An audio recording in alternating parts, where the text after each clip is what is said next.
Kabanata 1091, ika-1971 na larawan, Cloud Dragon Island. Ang paglilinang ay parang isang malaking alon na naghuhugas ng buhangin. Kakaunti na lang ang natitira, at mabibilang sa daliri ang mga tunay na makakatayo sa panahong ito. Si Chinyu ay orihinal na gustong pumasok sa larawan at makisali sa isang theoretical na labanan sa 8 matataas na opisyal. Ngunit pagkatapos marinig ang mga salita ni Yao Meng, tinanggihan ni Chinyu ang ideyang ito.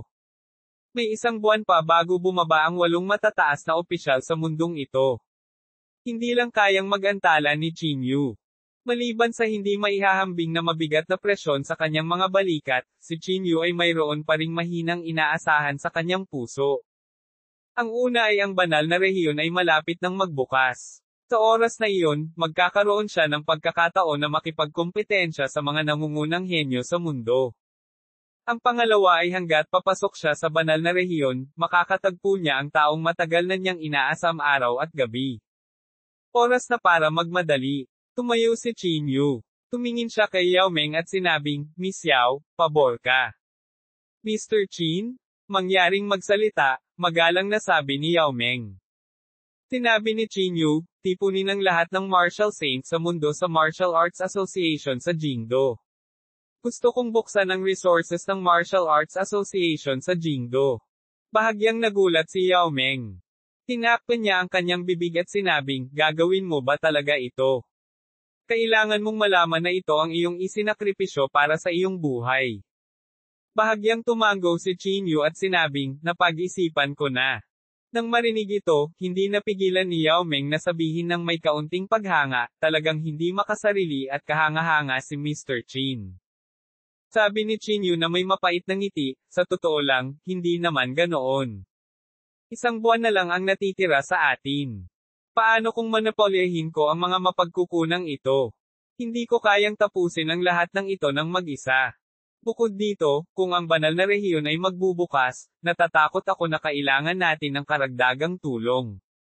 Bahagyang tumango si Yao Meng at sinabing, "Hindi ko akalain na magiging maceland si Mr. Chin. Ipapaalam ko sa kanila ngayon." Ads by Pop Future. Tumango si Chinyu at sinabing, "Salamat." Matapos paalisin si Yao Meng, naisip ni Chinyu ang bigot. Puno ng kasinungalingan ang asong ito. Kailangan niyang tanungin siya ng malinaw. Nang tumalikod si Chinyu at bumalik sa bulwagan, nalaman niyang wala na ang bigot doon. Inilabas niya ang kanyang banal na pakiramdam at hinanap ang figure ng bigot sa manibela, ngunit nalaman niyang wala talagang tao doon. Damn it! This bastard! Hindi mapigilan ni Chinyu na magmura sa kanyang puso. Hindi kaya may napagtanto ang asong ito at tumakas ng maaga. Bagamat medyo malungkot si Chinyu, wala siyang masyadong oras na aksayahin sa kanya. Natagpuan niya si Jai Xing at sabay na lumabas sa pangalawang lihim na kaharian, pagdating sa opisina ng Martial Arts Association sa Jingdo. Sa opisina, binuklat ni Zia Hang ang isang malaking tumpok ng mga dokumento. "Chinyu? Master Jai Xing." Pagkaraang makita sina Chinyu at Jai Xing, nagmamadaling tumayo si Zia Hang at ikinulong ang kanyang mga kamay. Tumango si Chinyu at sinabing, "Paano ito? Naayos mo na ba ang lahat?" "Huwag kang mag-alala, narito ang lahat," sabi ni Zia Hang. Si Jai Xing, na nasa gilid, ay hindi maiwasang bahagyang sumimangot. "Si Zia Hang ay isa sa iyong mga tao?" tanong ni Jai Xing sa mahinang boses. Ngumiti si Chinyu at sinabing, "Maaari mong sabihin iyan. O sa halip, ito ay isang partnership." Sinabi ni Zia Hang sa medyo takot na takot, "Anong uri ng birtod at kakayahan ang mayroon ako para maging karapat-dapat sa salitang partnership?" Tinapik ni Chinyu ang kanyang balikat at hindi pinag-isipan ang paksang ito. Sa mesa, may isang malaking tumpok ng mga dokumento. Ads by Pop Future. Ang mga dokumentong ito ay ang mga mapagkukunang kontrolado ng Martial Arts Association of Jingdo. Marami sa mga mapagkukunang ito ay hindi pa nabubuo, tulad ng Qingdi Park. Sa gabi, inimbitahan sina Kung Yun, Chiang Mang, at ang iba pa sa Martial Arts Association ng Jingdo. Chinyu. Matapos makita si Chinyu, mabilis na tumakbo si Chiang Mang at niyakap si Chinyu. "Sayang. Nais kong maging isang martial saint sa lalong madaling panahon upang matulungan ka. Hindi ko inaasahan na ibababa mo ang pangalawang Mystic Realm ng ganoon kabilis, sabi ni Chiang Mang sabay buntong hininga. Ngumiti si Chinyu at sinabi, maraming pagkakataon sa hinaharap. Matapos makapasok sa Martial Saint Realm, lalong lumakas ang katawan ni Chiang Mang. Sa isang sulyap, mukha siyang bakal na tore. Hindi pagmamalabos na sabihin na ang kanyang mga braso ay mas makapal kaysa sa mga hita ni Chinyu. Siya ay tumingin lubhang nakakatakot. Pagkatapos noon, nag-chat sa isa't isa sina Chinyu, Kung Yun, at ang iba pa. Ang grupong ito ng mga tao ay lahat ng nangungunang mga henyo sa kasalukuyang panahon. Bawat isa sa kanila ay nagtataglay ng malaking lakas at talento. Habang nag-uusap sila, napansin ni Chinyu ang dalawang tao. Ang isa ay si Chu Hidao, at ang isa ay si Xiao Yuan. Ang panloob na chi ng dalawang taong ito ay bahagyang naiiba sa iba, na naging dahilan para medyo nagulat si Chinyu. Sa katawan ng ilog, may mga malabong bakas ng sagradong panloob na chi. Ang panloob na chi na ito ay napakapayapa, at mahirap itong baliwalain. Sa kabilang banda, ang katawan ni Xiao Yuan ay may mga bakas ng pambabae, at bisyo, na naging dahilan upang hindi komportable ang mga tao. Siyempre, hindi gaanong sinabi ni Chinyu. Pagkatapos ng lahat, ang bawat isa ay may sariling paraan ng paglilinang. Hindi ngayon ang oras para makipag-chat. Sa tingin ko dapat sinabi ni Miss Yao sa iyo ang lahat, sabi ni Chinyu. Bahagyang tumango ang lahat. Ads by Pop Future. Nakakalungkot na hindi namin pinatay ang mga miyembro ng pamilyang gugamit ang aming sariling mga kamay. May bakas ng hinanakit sa mga mata ni Zhuang Teng. Napangiti si Chinyu at sinabing, may pagkakataon pa. Ang kumokontrol sa lahat ng ito ay si Gu Xinghe. Hindi pa siya patay. Hindi pa siya patay. Seryoso ka ba? Agad na tumayo si Zhuang Teng, kumikislap ang kanyang mga mata sa pananibik. Tumango si Chinyu at sinabing, tama. Hindi ko siya nakita sa pangalawang mystical realm. Ipinadala daw siya ni Gu Zizhen sa unang mystical realm. Agad na natuwa si Zhuang Teng nang marinig iyon. Ikinuyom niya ang kanyang mga kamao at sinabi sa pamamagitan ng pagngangalit ng mga ngipin, dapat ko siyang patayin gamit ang aking sariling mga kamay. Okay, hindi ngayon ang oras para pag-usapan ito. Hindi natin kayang ipagpaliban, sabi ni Chinyu. Ibinahagi niya ang mga dokumento sa lahat at nagsimulang pumili ng pinakamahalagang lugar sa mga mapagkukunang ito. Sa isang buong gabi, hindi umalis ang lahat sa opisinang ito. Sa ilalim ng pamumuno ni Jai Xing, patuloy nilang sinisiyasat ang mga mapagkukunang ito at pinili ang pinakamahusay sa kanila. Kinaumagahan. 6 na dokumento na lang ang natitira sa harap ng lahat. Ang 6 na dokumentong ito ay kilala bilang 6 na pinakamapanganib na lugar, at mga mapagkukunang hindi pa binuo ng Jingdu Martial Arts Association. Ang 6 na pinakamapanganib na lugar ay ang mga lugar kung saan pinapahalagahan ng Jingdu Martial Arts Association, ngunit maraming mga paghihirap, sabi ni Jai Xing. Tumango si Chinyu. Ang mga pagkakataon at panganib ay madalas na magkakasama. Ito ang katotohanan na palagi kong hinahabol. Matapos mawala ang proteksyon ng kanilang mga pamilya, hindi na sila ang matataas at mighty young masters. Kinailangan din nilang ipagsapalaran ang kanilang buhay. Aalis tayo sa loob ng 3 araw, sabi ni Chinyu. Okay. Bahagyang tumango ang lahat at sumang-ayon. Pagkaalis ng lahat, maingat na pinag-aralan ni Chinyu ang mga dokumentong ito. Sa 6 na lupain ng extremist, ang pinakatanyag ay Cloud Dragon Island. May mga kakaibang bulaklak daw sa islang ito. Ang bawat bulaklak ay naglalaman ng hindi maisip na espiritual na chi. Pumunta tayo sa Cloud Dragon Island sa loob ng 3 araw, sabi ni Chinyu sa mahinang boses. Sa susunod na 3 araw, binalak ni Chinyu na pinuhin ang banal na kahulugan ng higit sa 10,000 martial marquee. Kung matagumpay niyang malalamon ang mga ito, hindi magiging mahirap para sa kanya na pumasok sa gitnang yugto ng Martial Saint Realm. Sa oras na iyon, magkakaroon din ng bakas ng kapital si Chinyu upang labanan ang mga makapangyarihang tao. Sa sandaling ito, sa unang lihim na kaharian, 8 mas mataas na tao ang naghahatid ng mga spell para masira ang selyo sa batong ito. Kabanata 1072, ang Reclusive Martial Saint. Ang mga sinag ng liwanag ay ibinubugo mula sa katawan ng 8 tao. Tinakpin ng liwanag ang mga bato at sumabog na may mataas na kinang. Gaya ng inaasahan nila, ang selyong ito ay ganap na aalisin sa loob ng 1 buwan. Sa oras na iyon, maaari silang pumasok at lumabas sa unang dimensyon ng misteryo sa kanilang kalooban at hindi na kailangang umasa sa banal na kahulugan upang bumaba. Tuldok tuldok tuldok. Sa ikalawang Mystic Realm. Sa isang lihim na silid, isang garapon ang inilagay sa harap ni Chinyu. Ang mga sinulid ng puting panloob na chi ay lumutang sa labas ng garapon. Ang panloob na chi ay napakahina, ngunit ang kapangyarihang nakapaloob sa loob ay lampas sa imahinasyon. Ito ang pinakadalisay na anyo ng Divine Sense Power. Sa ilalim ng mga lihim na sining ng walang kamatayang sekta ng pagpatay, ang kapangyarihang ito ay naging espiritual na kapangyarihan ng paglilinang. Bahagyang ipinikit ni Chinyu ang kanyang mga mata. Bumukas ang mga butas sa buong katawan niya. Habang siya ay huminga at huminga ng ehersisyo, ang puting chi na ito ay pumasok sa kanyang katawan sa pamamagitan ng kanyang mga pores. Sa sandaling pumasok ang chi sa kanyang katawan, agad na naramdaman ni Chinyu ang isang malakas na espiritual na chi na sumanib sa kanyang essence soul. Yes. Matapos maramdaman ang kapangyarihang ito, hindi mapigilan ni Chinyu na mapabuntong hininga. Ito ay mas malakas kaysa sa mga epekto ng mga halamang gamot.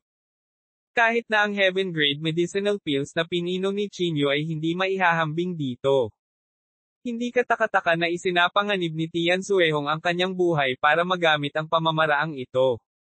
Sinabi na noon, ang Slaughter Celestial Sect ay umasa sa pamamaraang ito upang maging numero 1 sekta sa mundo, na lumilikha ng hindi mabilang na makapangyarihang mga figure. Ang pinuno ng sekta nito ay direktang humakbang sa yugto ng kapigatian, sabi ni Chinyu sa mahinang boses. Mga ad ng pop future. Hindi pa banggitin ang isang masamang tao tulad ng Skyblood Rainbow, kahit si Chinyu ay medyo natokso. Ang ganitong bilis ng paglilinang ay talagang napakabilis. Ito ay ganap na lampas sa katwiran. Hinaplos ni Chinyu ang kanyang baba at bangulong, kung gumagamit ito ng pamamaraan ng paglunok ng langit, hindi maipapakita ng banal na pakiramdam na ito ang gayong kapangyarihan. Minsan na niyang ginamit ang pamamaraan ng paglunok ng langit upang makuha ang banal na pakiramdam ng iba, at ang epektong dala nito ay napakababa. Hindi ito maikukumpara sa lihim na pamamaraan ng sektang celestial ng pagpatay. Bahagyang kumunat ang noo ni Chinyu.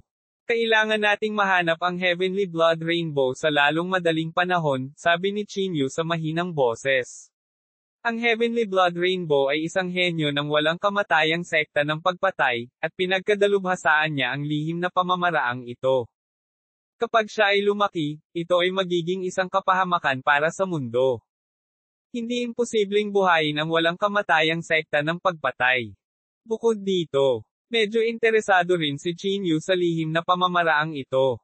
Kahit na hindi ito kasing walang puso gaya ng rainbow ng dugo sa langit, kahit papaano ay magagamit ito para pumatay ng mga kaaway. Hindi na nag-isip pa si Chinyu. Bahagya niyang ipinikit ang kanyang mga mata at ipinagpatuloy ang pagsipsip ng panloob na chi sa garapon. Ang panloob na chi ay sobrang siksik. Pagkatapos ng lahat, ito ay nabuo mula sa banal na kahulugan ng higit sa 10,000 martial marquee. Kahit na ang Chinyu ay may panloob na pamamaraan ng chi, imposible pa rin itong ganap na masipsip sa loob ng maikling panahon. Sa isang kisap mata, 3 araw na ang lumipas. Bahagyang binuksan ni Chinyu ang kanyang mga mata. Sinubukan niyang maramdaman ang panloob na chi sa garapon at natuklasan na mayroon pang kalahating garapon sa loob. Ayon sa pag-unlad na ito, kung ganap kong sasagutin ang panloob na chi na ito, hindi magiging imposible para sa akin na makapasok sa intermediate stage ng Martial Saint stage, sabi ni Chinyu sa mahinang boses. Nakakatakot. Mga ad ng pop future. Kailangang malaman ng isang tao na kailangan ni Chinyu ng malaking halaga ng mga mapagkukunan upang umunlad sa susunod na yugto. Gayunpaman, nagawa nitong isulong ng banal na kahulugan ang kanyang paglilinang sa napakaikling panahon. Ito ay sapat na upang ipakita kung gaano ito nakakatakot. Chinyu? Nandito na ang lahat. Sa sandaling ito, ang boses ni Jaixing ay nagmula sa labas. Got it? Sagot ni Chinyu. Pagkatapos, tumayo siya at lumabas ng secret room.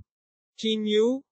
Medyo iba ang sitwasyon sa inaasahan natin, sabi ni Jaixing habang naglalakad. Oh, tinaas ni Chinyu ang kanyang kilay at sinenyasan si Jaixing na magpatuloy. Sinabi ni Jaixing, kumalat pa rin ang balitang ito. Maraming tao ang nagtipon dito at gustong pumunta sa Cloud Dragon Island kasama namin. Ngumiti si Chinyu at sinabing, okay lang. Ang mga darating ay magkakaroon ng bahagi. Ibinuka ni Jaixing ang kanyang bibig na parang may gustong sabihin, ngunit sa huli, umiling siya. Tama, dumating na ba ang Pavilion Master at si Jiang at ang iba pa?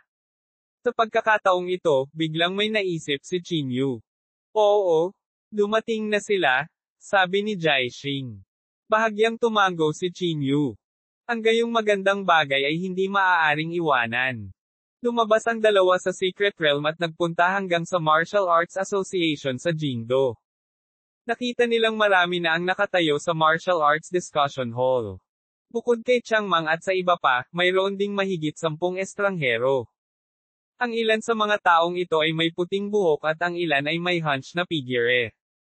Medyo kakaiba rin ang mga damit sa katawan niya na para bang nawala na siya ng ugnayan sa mga panahon.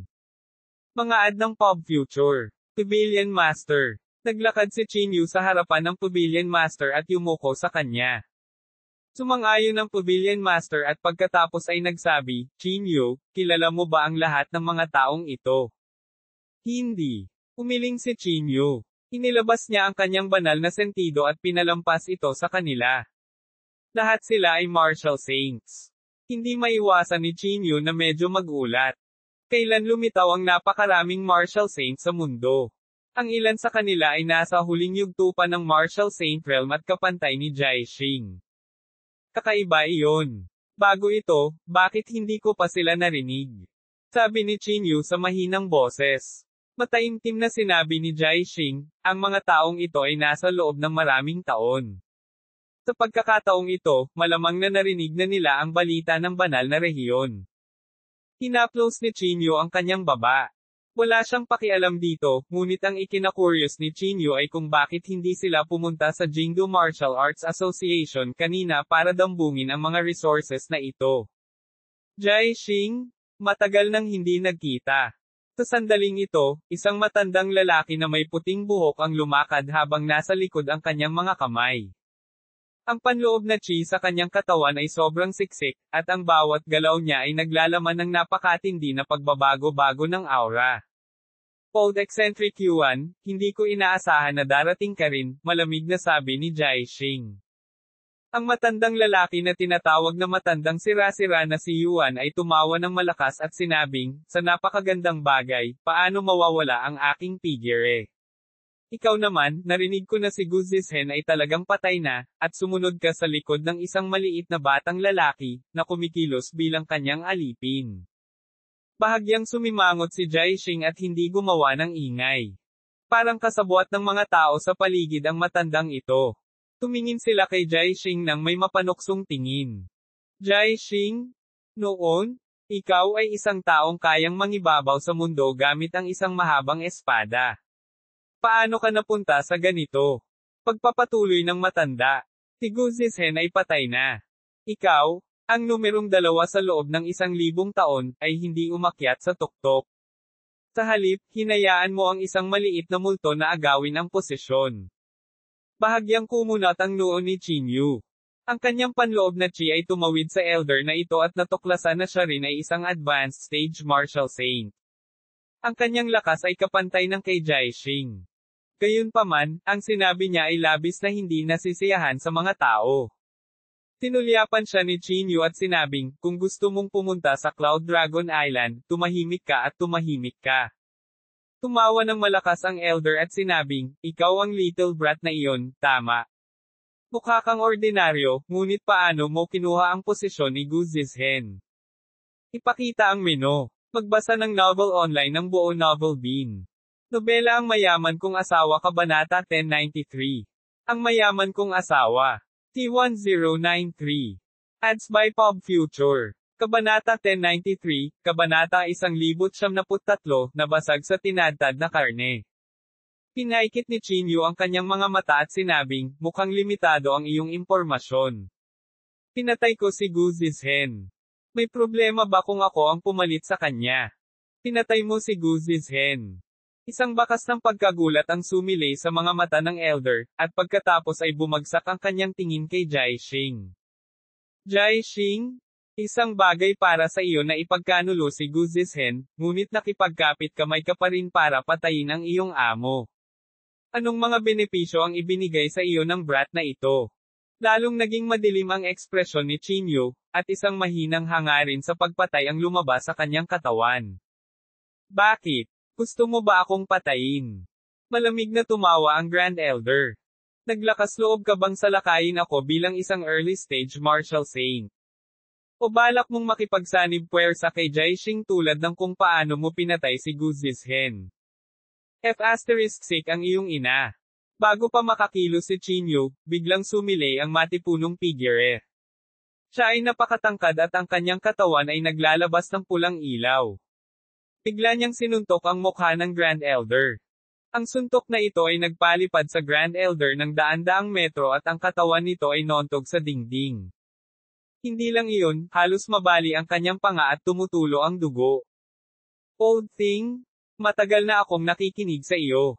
Hindi ka ba naniniwala na babasagin ko ang bibig mo? Itinuro ni Changmang ang Grand Elder at nagmura. Galit na galit ang Grand Elder. Pinandilatan niya si Changmang at malamig na sinabi, munting bastard, hindi mo alam ang lugar mo. Ngayon, tuturuan kita ng magandang leksyon sa ngalan ng iyong mga magulang. Turuan mo ako ng leksyon. Karapat-dapat ka ba? Buong lakas na humakbang pasulong si Changmang, niyanig ng dagindong ang buong lupa. Ads by Pop Future. Tinapik ni Chinyu ang balikat ni Changmang at sinabing, bayon mo na lang ako. Napatingin si Changmang kay Chinyu at sinabing, sige, hampasin mo siya ng malakas sa bibig. Malamig na tiningnan ni Chinyu ang Grand Elder at sinabing, noong narito si Gu Zizhen, naglakas loob ka lang magtago sa mundo. Ngayong patay na siya, isa-isa kayong lumabas. Bakit? Sa tingin mo ba madali akong mabuli? Masamang sinabi ng Grand Elder, cut the crap. Hindi siya nang ahas na palitan si Gu Zizhen. I dare. Pagkatapos, itinaas ng Grand Elder ang kanyang dalawang kamay, at isang maliwanag na sinag ng liwanag ang namuo sa kanyang mga kamay. Pagkatapos, isang malaking talim na kumikinang na may liwanag ay namuo sa hangin. Ngayon, hahayaan kitang matikman ang kapangyarihan ng aking pinagmula na Spirit Sacred Blade. Ang Grand Elder ay umungal, at pagkatapos ay ang dalawang kamay niya ay mahigpit na idiniin. Ang dakilang elder na ito ay, pagkatapos ng lahat, isang advanced stage martial saint, kaya natural na hindi dapat maliitin ang kanyang lakas. Ang malaking talim na iyon ay palm unit sa kalangitan at dumiretso sa glabela ni Chinyu. Nanlamig ang mukha ni Chinyu, at ang kanyang katawan ay nagbuga ng gininto ang kinang. Sa sumunod na segundo, bigla niyang itinaas ang kanyang kamay, at isang hindi mapapantayang malaking gintong palad ang bumangon mula sa lupa. Sa isang na tunog, humampas ito sa napakalaking talim na iyon. Ang palad na ito ay direktang dinurog ang pinagmulang espiritu na sagradong talam. Ang sagradong talim ng pinagmula ng espiritu ay parang salamin, habang ang mga piraso nito ay nahulog. Isang bakas ng pagkabigla ang sumilay sa mukha ng dakilang elder at napabulalas siya, paano ito posible? Malamig na tiningnan ni Chinyu ang Grand Elder at sinabing, sa kaunting kakayahan na ito, nang ahas kang magyabang ng walang kahihiyan. Mahina ka at hindi mo kilala ang iyong sarili. Gusto mo pa ring samantalahin ang iyong seniority. Mas mabuting pumunta ka sa impyerno. Ads by Pop Future. Bago pa makapag-react ang Grand Elder, ang malaking gintong palad na iyon ay humampas na sa kanya.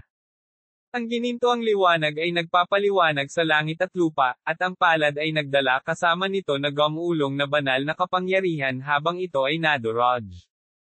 Boom! Ang sampal na ito ay direktang dumurog sa katawan at primordial spirit ng Grand Elder sa meat paste. Natulala ang mga tao sa paligid, at hindi napigil ang mapa-atres. Napakalakas ng batang ito. Ito ay halos pareho ang iniisip nilang lahat. Kasabay nito, naramdaman nila ang mga alon ng matagal na takot sa kanilang mga puso. Buti na lang at hindi sila ang umatake. Kung hindi, ang nasample hanggang mamatay ay hindi ang Doyen Monster. Malamig na inilibot ni Chinyu ang kanyang tingin sa karamihan at sinabing, kung sino pa ang gustong umatake, huwag mag-atubiling gawin iyon. Nagkatinginan ang lahat. Pagkatapos, may tumawa at nagsabi, munting kaibigang Chin, tiyak na nagbibiro ka. Nag-alok ka ng napakahusay na mapagkukunan. Bakit ka namin sasalakain? Labis kaming nagpapasalamat. Malamig na ngumuso si Chinyu at hindi sila pinansin. Damn! Isa itong advanced stage martial saint.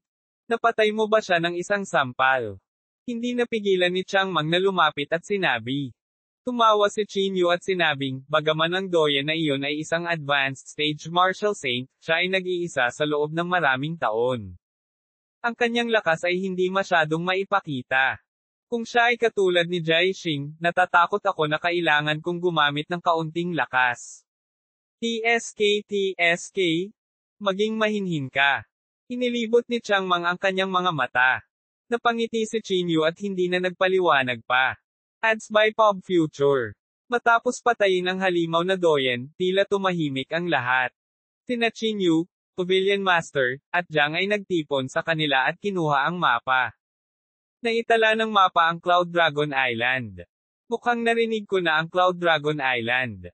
Sa sandaling ito, biglang sinabi ng Pavilion Master. Bahagyang nagulat si Chinyu nang sabihin niya, narinig mo na ba ang Cloud Dragon Island? Oo. Bahagyang tumango ang Pavilion Master. Maraming taon na raw ang nakalipas, minsang tumuntong sa isla ang isang martial saint at hindi na muling lumabas. Oo, may ganoong alamat. Tumango rin si Jai Xing at sinabi. Wala sa mga martial saint na pumasok ang lumabas na buhay. Hindi mapigilan ni Chinyu na bahagyang sumimangot. Tila hindi simple ang Cloud Dragon Island na ito. Gayunpaman, nangangahulugan din ito na dapat mayroong ilang nakakagulat na kayamanan sa Cloud Dragon Island.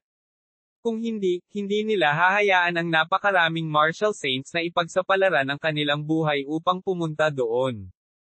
Magsapalaran tayo, sabi ni Chinyu. Pagkatapos niyang magsalita, tumalikod si Chinyu at naglakad papunta sa harapan ng Discussion Martial Hall. Sinabi niya sa lahat ang tungkol sa bagay na ito. Sa pagkakataong ito, tiyak na mapupuno ito ng panganib. Kung may natatakot, hindi pa rin huli ang lahat para umatras ngayon. Sabi ni Chinyu. Hindi napigilan ng lahat na magsimulang mag-usap sa mahinang boses. Maraming martial saints talaga ang namatay sa islang iyon. Hindi naman sa maraming martial saints ang namatay. Kaya lang walang sino man sa mga martial saints ang makakaalis ng buhay. Kalimutan mo na yan. Dahil nandito na tayo, makipagsapalaran tayo. May mga tao rin na umiling at nagsabing, hindi madali para sa akin na maghintay hanggang sa magbubukas ang banal na rehiyon. Ayokong may mangyari na aksidente sa panahong ito. Hindi nagtagal, 4 o 5 matandang lalaki ang umalis sa eksena. Kabanata 1074, patungo sa Cloud Dragon Island. Sa 10 sa mga matatanda, 4 o 5 ang umalis.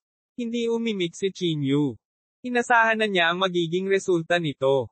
Iniwas niya ang kanyang tingin sa karamihan at sinabing dahan-dahan, walang umalis, tama.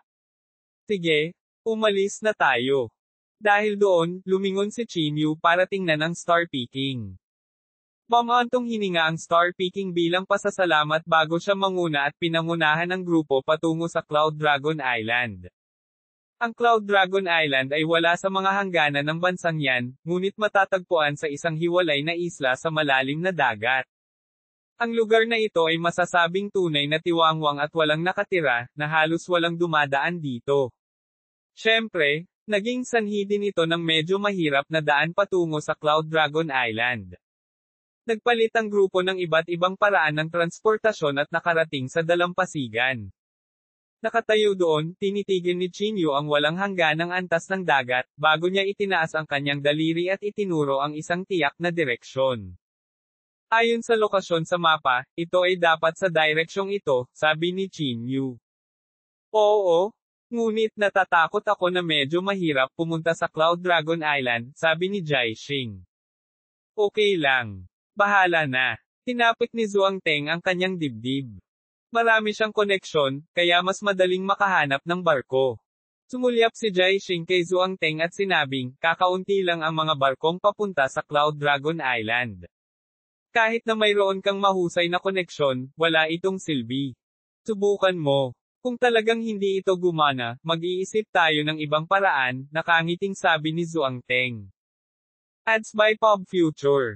Hindi nag-aksaya ng oras si Zhuang Teng. Agad niyang sinimula na gamitin ang kanyang mga koneksyon para maghanap ng barkong pupunta sa Cloud Dragon Island. Tulad ng sinabi ni Jaixing, kakaunti ang mga barkong papunta sa Cloud Dragon Island. Hindi alam ni Zhuang Teng kung gaano karaming mga tawag ang ginawa niya, ngunit lahat sila ay sinalubong ng isang ilong na puno ng alikabok. Makalipas ang halos kalahating oras, sabik na tumakbo pabalik si Zhuang Teng. Kailangan kong sabihin, napakabuti natin, nakangiting sabi ni Zhuang Teng. Nahanap mo na ba? Tanong ni Qin Yu. Nakangiting sabi ni Zhuang Teng, nagkataon lang na may grupo ng mayayamang negosyante dito na nagbabalak sumakay sa bangka. Ang isa sa kanila ay dumadaan sa Cloud Dragon Island. Sinubukan ko silang hikayatin, ngunit sa wakas ay pumayag silang sumakay sa amin. Tinapik ni Qin Yu si Zhuang Teng sa balikat at nakangiting sinabi, magaling. Sinabi ni Zhuang Teng nang may pagmamalaki, sa palagay mo ba ay walang kabuluhan ang lahat ng piging na idinaos ko nitong mga taon? Ang aming pamilya Zhuang. Sa pagbanggit ng pamilya Zhuang, biglang tumahimik si Zhuang Teng, at bakas ng sakit ang bumungad sa kanyang mukha. Hindi mo maaalala ang nakaraan, huwag mo nang isipin iyon, pag-aliw sa kanya ni Qin Yu. Pilit nang umiti si Zhuang Teng at sinabing, oo, ayos lang ako. Makalipas ang mga 4 hanggang 5 oras, may dumating na barko sa malapit. Isa itong cruise ship na may maraming mayayamang negosyante na nakasuot ng mag-agarang damit. Mabilis na pumunta si Zhuang Teng para makipag-ayos. Pagkalipas ng ilang minuto, ikinawi ni Zhuang Teng ang kanyang kamay at sinabing, lahat, sumakay na kayo sa barko. Isang grupo ng mga tao ang sumakay sa barko. Bagamat lahat sila ay mga sikat na aristokratikong pamilya sa Jingdo, hindi sila tinanggap sa barkong ito. Ang mga lokal na negosyante ay tumingin kay Qin Yu at sa iba pa nang may paghamak. Ads by Pop Future. Narinig ko mula kay Zhuang Teng na anong klaseng martial artists kayo. Can you fly? Nang makita ito, nagmamadaling nagpakilala si Zhuang Teng, ito si Gong Chanyo, ang tagapag-ayos ng parada na ito. Bahagyang tumango si Qin Yu at magalang na sinabi, salamat sa iyong tulong. Hindi ito pinansin ni Gong Chanyo at sinabing may mahinang ngiti, napakamakapangyarihan nyo, bakit kailangan nyo pang sumakay ng bangka? Hindi ba pwedeng lumipad na lang kayo? Oh my God, UMOTHERF***. Hindi nasiyahan si Chang Mang. Magmumura na sana siya nang pigilan siya ni Qin Yu. Mr. Gong? Siguradong nagbibiro ka. Ang paglipad sa langit at paglipad sa lupa ay hindi natin maabot, magalang na sabi ni Qin Yu. Kung tutuusin, may sakay na silang ibang bangka, kaya hindi maganda na ibuhos nila ang lahat ng pagkukunwari.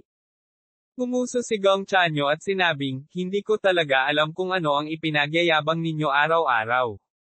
Kahit gaano ka pa kalakas, kasing lakas ka pa rin ba ng sibat? Tama. Anong panahon na ngayon? Bakit nagsasanay ka pa rin ng martial arts? Parang nagsasayaw lang. Nagtawanan din ang iba pang mayayamang mga ngalakal, halatang tinatrato si Qin Yu at ang iba pa bilang katatawanan. Hindi na ito napigilan ng mga tao ni Qin Yu. Nang malapit na silang sumiklab, nag-ambala sila ng isang kumpas ng kamay. Kalimutan mo na, hindi na kailangan. Umiling si Qin Yu. Ikinaway ni Gong Chanyo ang kanyang kamay, at kaagad, isang bodyguard ang lumapit.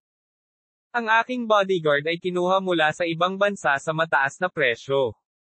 Gusto mo bang makipag-spar sa kanya? Pagmamalaki ni Gong Chanyo. Napangiti si Qin Yu at sinabing, hindi na kailangan. Lalong naging proud si Gong Chanyo nang marinig niya iyon. Mula sa kanyang pananaw, halatang natatakot si Qin Yu. Ads by Pop Future. Dalhin mo sila sa basement. Wala nang ibang lugar. You won't mind? Right. Nakangiting sabi ni Gong Chanyo. Bahagyang kumunat ang noo ni Chinyu.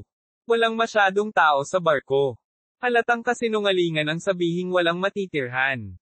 Gayunpaman, si Chinyu ay masyadong tamad na makipagtalo sa kanya. Hanggat maabot nila ang Cloud Dragon Island, sapat na iyon. Kaya naman, sa pangunguna ng mga bodyguard, dumating ang grupo sa basement. Damn it! Zhuang Teng? What the hell did you find? Nakakadiri ang mga salita mo, at hinayaan mo pa kaming manirahan sa ganoong lugar. Kung hindi dahil pinigilan tayo ni Chinyu, nadurog ko na ang ulo niya. Bulyo ni Chang Mang. Bahagyang nahihiyang sinabi ni Zhuang Teng, Gong Chanyo ay palaging ganito. Siya ay pinalayaw ng kanyang mga magulang. Hindi siya natatakot sa anuman. Lagi niyang iniisip na nakita niya ang katotohanan ng mundo. Kung hindi niya inorganisa ang parada sa dagat na ito. Tama. Kadalasan, walang mga barko na papunta sa paligid ng Cloud Dragon Island. Tumango si Jai Xing. Pinigay ni Zhuang Teng ang kanyang mga kamay at sinabing may mapait na ngiti, hindi naniniwala si Young Master Gong sa kasamaan. Napangiti si Chinyu at sinabing, hindi na mahalaga. May utang na tayong pabor sa kanya, kaya hindi na kailangang maging calculative. Bukod dito, may mga pagkakataon na magmakaawa siya sa atin habang nasa daan. Sa pamamagitan nito, hinati ni Chinyu at ng iba pa ang kanilang mga silid. Ayon sa kalkulasyon ng kapitan, kahit na pinakamabilis ang paglalayag ng barko, aabutin pa rin ng mga 5 araw bago makarating sa Cloud Dragon Island. Si Chinyu ay hindi nagmamadali. Nagamit lang niya ang 5 araw na ito para makuha ang kapangyarihan ng Divine Sense sa banga. Sa makatuwid, pagkatapos magbigay ng payo sina Chinyu, Jiang He, at ang iba pa, bumalik sila sa kanilang sariling silid at kinuha ang banga ng banal na kahulugan. Sa sandaling mabuksan ang garapon, puting gas ang ibinuga. Aabutin ng humigit kumulang 3 araw bago ito ganap na masipsip, naisip ni Chinyu sa sarili. Dati, ang bigot, si Taidan, at ang iba pa ay nagsabi kay Chinyu na kapag ang magulong katawan ay pumasok sa martial saint stage, ang bawat minor de edad na kaharian ay magdadala ng malaking pagtaas ng lakas. Kung siya ay sumulong sa gitnang yugto ng martial saint, hindi imposibleng makalaban niya ang isang makapangyarihang figure. Zona, ang natitirang kalahati ng garapon ay makakatulong sa akin na umakyat sa gitnang yugto ng martial saint stage, naisip ni Chinyu sa kanyang sarili. Bahagyang ipinikit niya ang kanyang mga mata at napakro sa kanyang isipan ang kanyang primordial spirit. Tinimulan niyang i-absorb ang divine sense power sa banga. Ang mga bakas ng kapangyarihan ay dahan-daang pumasok sa katawan ni Chinyu at dahan-daang sumanib sa kanyang primordial spirit. Kabanata 1095, ang Proud Gong Chanyo. Ang iba ay hindi katulad ni Chinyu. Nag-e-enjoy sila sa cruise ship. Nakakabagot talaga ang 5 araw. Sa deck, walang magawang umiling si Xiao Yuan. Tahimik na sinabi ni Chu Hidao, ang 5 araw ay wala sa amin. Kuya Chu, nagkakamali ka. Habang tumatagal ang paglalakbay, mas dapat mong malaman ang iyong pusong daw, nakangiting sabi ni Xiao Yuan. Tumingin si Chu Hidao kay Xiao Yuan, ang kanyang mga mata ay nagniningning ng maliwanag na liwanag. Tinitigan niya si Xiao Yuan at nagtanong, ano ang Dao Heart ni Kuya Xiao? Isang bakas ng sorpresa ang sumilay sa mga mata ni Xiao Yuan, at pagkatapos ay sinabi niya ng nakangiti, Dao Heart, natural na alam mo ito sa iyong puso. Paano mo ito sasabihin sa salita? Malinaw na gustong mangibabaw ni Xiao Yuan, ngunit tila gusto ni Chu Hidao na makarating sa ilalim nito. Malamig niyang tiningnan si Xiao Yuan at sinabing, ang Dao Heart ni Brother Xiao ay lubhang pambihira. Mahirap intindihin. Tumawa ng malakas si Xiao Yuan at sinabing, mayroong libu-libong mga landas. Bawat isa ay may kanya-kanyang Dao. Ano ang kakaiba dito? Kuya Xiao, nakatanggap ka ba ng mana? Sa sandaling ito, biglang nagtanong si Chu Hidao. Nang marinig ito, ang ekspresyon ni Xiao Yuan ay biglang naging hindi natural, ngunit ito ay tumagal lamang ng ilang sandali. Ngumiti siya at sinabing, ang aming pamilyang Xiao ay walang anumang makapangyarihang mana. Ang mga mata ni Chu Hee-daw ay kumikislap, at walang nakakaalam kung ano ang kanyang iniisip. Ang aming pangunawa sa Marshall family ay dapat na mas mababa kaysa sa kapatid na si Xiao. Kung kami ay makakakuha ng anumang makapangyarihang mana, dapat mong ipaalam sa amin, sabi ni Chu Hee-daw sa malalim na boses. Pagkatapos sabihin ito, hindi na nagsalita pa si Chu Hee-daw at tumalikod na para umalis. Pinagmasdan ni Xiao Yuan ang likod ni Chu Hee-daw habang kumikislap ang kanyang mga mata na may bakas ng lamig. Ads by Pop Future. Tuldok tuldok tuldok. Kumalat na parang apoy ang balita na bubuksan na ang banal na rehiyon, at agad ding kumalat ang Martial Arts Forum. Personal na ipinadala ni Chanjizi ang balitang ito sa Martial Arts Forum. Matagal nang sarado ang daanan ng banal na rehiyon, ngunit nalaman ng Nightview Avenue na malapit nang mabuksan ang daanan ng banal na rehiyon, at ito ay binuksan ng mga tao, sabi ni Chanjizi.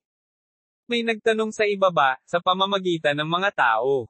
Sino ang may napakahusay na kakayahan? Qin Yu. O iyong 8 mas mataas?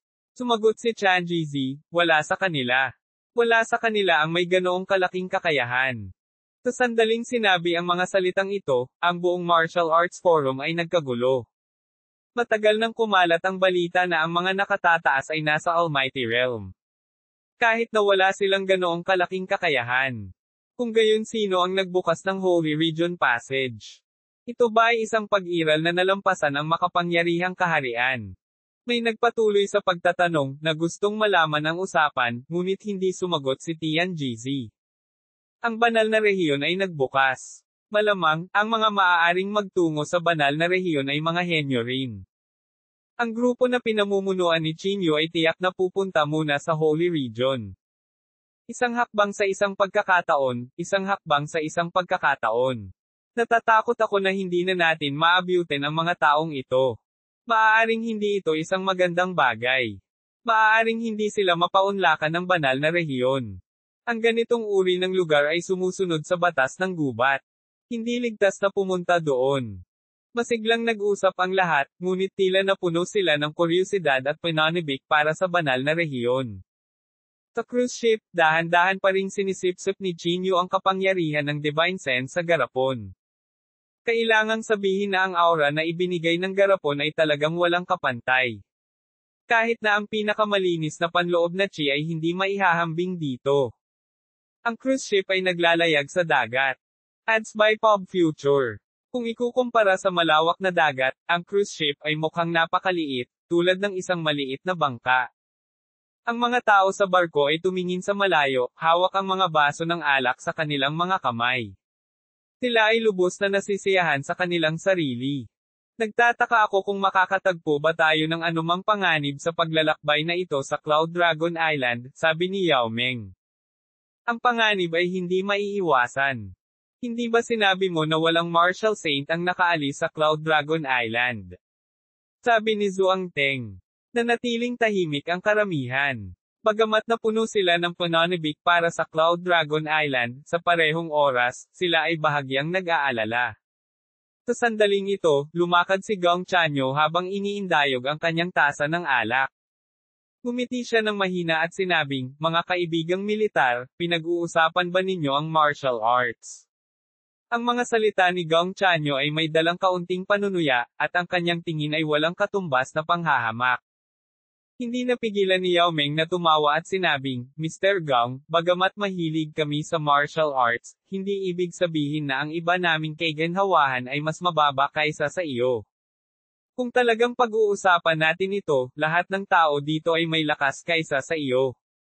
Nang marinig ito ni Gong Chanyo, hindi niya maiwasang malamig na huminga. Ganun ba?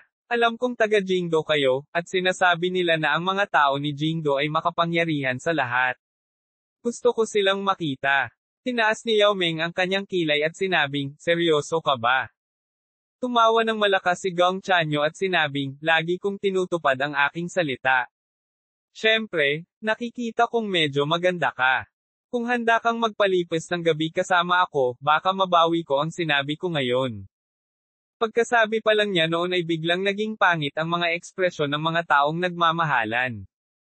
Kung wala si Chinyu, gusto kong makita kung sino ang makakapigil sa akin, sabi ni Chiang Mang na may madilim na mukha. Nang makita ito, nagmamadaling pinigilan ni Zhuang Teng si Chiang Mang. Gayunpaman, umiling si Chiang Mang at direktang itinulak si Zhuang Teng sa gilid. Ads by Pop Future. Tinusubukan mo bang takutin ako? Si Gong Chanyo ay hindi natakot, at ang mga bodyguard sa tabi niya ay humakbang pasulong. Matagal nang nawala ng pasensya si Chiang Mang.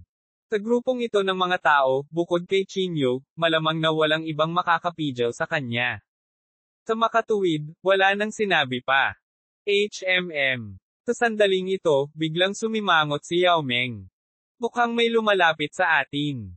Nakakunot ang noo ni Yao Meng. Bahagyang kumunat ang noo ni Chiang Mang. Tumigil siya sa paglalakad at tumingin sa isang direksyon. Inilabas din ng iba ang kanilang divine sense. Tulad ng inaasahan. Nagdilim ang mukha ni Kung Yon. Mayroong higit sa 10 tao ang lumalapit sa amin. Kabilang sa kanila, mayroong isang martial saint at maraming ordinaryong tao. Hindi ko akalain na may makikilala akong martial saint dito. Hindi ko talaga alam kung ilang martial saints pa ang umiiral sa mundong ito. Gumisi si Gong Chanyo, walang katapusan ang dagat. Paanong may tao? Kung gusto mong ibahin ang usapan, sabihin mo lang. Hindi siya pinansin ng karamihan, tinatrato siya bilang isang tanga. Tumingin sa malayo ang mga mata ni Yao Meng. Makalipas ang halos kalahating oras, may lumitaw na barko sa harapan nila. Sumugod ang barko at hinaranggan ang harapan ng cruise ship. May watawat sa barko, at sa bandera ay larawan ng peteng.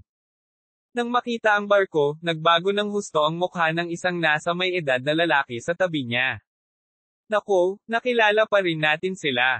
Mapula ang mukha ng nasa katanghaliang gulang. Tinanong ni Yao Meng, sino sila? Napalunok ang nasa katanghaliang gulang na lalaki at sinabing, kilalang kilala silang mga pirata sa kalapit na tubig. Maraming mga barkong pangkargamento na dumadaan dito ang na-hijack nila. Hindi lang pera ang gusto nila, pati buhay nila. Ano ang kinakatakutan mo? Gumuso si Gong Chanyo. Tumingin siya sa bodyguard sa tabi niya at walang pakialam na sinabi, upahan ko sila sa mataas na presyo. Paano ako matatakot sa kanila? Pagkatapos sabihin iyon, tinapik ni Gong Chanyo ang balikat ng bodyguard at sinabing, ipaubaya ko ito sa iyo. Bahagyang tumango ang bodyguard at sinabing, huwag kang mag-alala. Kabanata 10,996, ipatawag ang Demon Beast. Hindi nagtagal, lumitaw ang isang grupo ng mga tao sa deck ng katapat na barko. Naglalaro sila ng mga pistola sa kanilang mga kamay, mukhang napakaganda. Ibigay ang lahat ng mahahalagang bagay sa barko, at baka maaari naming isaalang-alang ang pag-iwan sa iyo ng isang buong bangkay, malamig na sabi ng pinuno, si Scarface.